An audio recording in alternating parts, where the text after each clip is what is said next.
আন্তর্জাতিক অপরাধ ট্রাইব্যুনাল আদালতে আজকে একটা ন্যায় বিচার প্রতিষ্ঠা হয়েছে।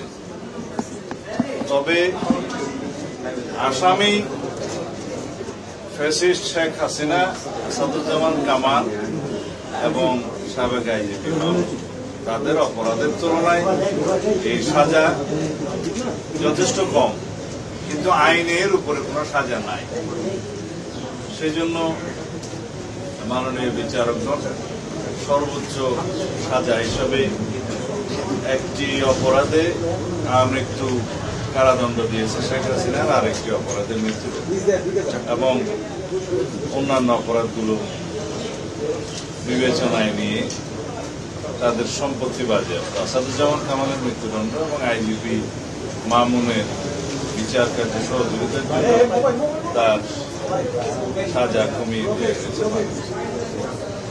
তবে আরো অনেক মামলা তাদের বিরুদ্ধে আছে এবং সেই মামলাগুলো আশা করি ন্যায় বিচার প্রতিষ্ঠা হবে, সবাই সুবিচার পাবে। আজকের এই আদালতের রায়ের মধ্য দিয়ে কয়েকটি জিনিস প্রমাণিত।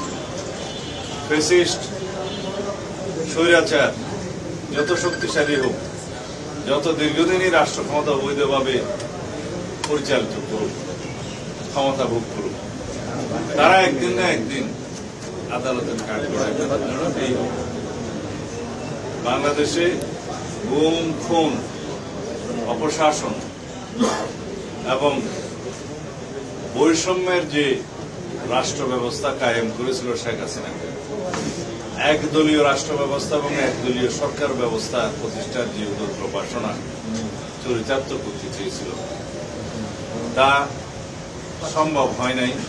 কিন্তু দীর্ঘদিনের প্রশাসন এবং প্রেসিডেন্টের শাসনের যাত্রা করে এদেশের মানুষ পিষ্ট হয়েছে, আমরা পিষ্ট হয়েছি, আমরা ভুক্তভোগী হয়েছি।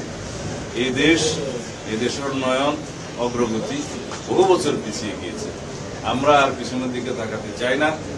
দেশে ন্যায় বিচার প্রতিষ্ঠা হবে সর্বক্ষেত্রে, আইনের শাসন প্রতিষ্ঠা হবে সর্বক্ষেত্রে এবং এর মধ্য দিয়েই আগামী দিনে একটি শক্তিশালী গণতান্ত্রিক রাষ্ট্র বিনির্মাণ হবে। এটাই হবে আগামীর বাংলাদেশ এবং আমরা অবশ্যই সেই বাংলাদেশ প্রতিষ্ঠার জন্য প্রতিশ্রুতিবদ্ধ, অঙ্গীকারাবদ্ধ।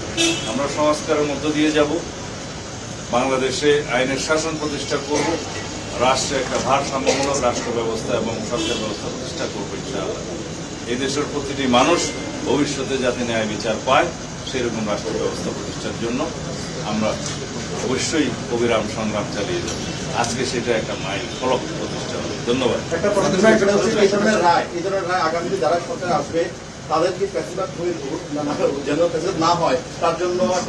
এই বিচার হচ্ছে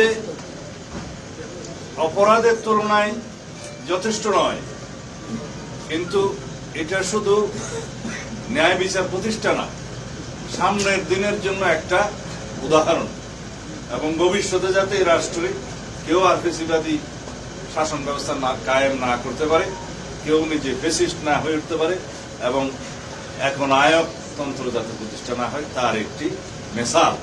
এটা ভবিষ্যতের জন্য একটা শিক্ষা, শুধু অতীতের জন্য বিচার নয়। আমাদের মনে রাখতে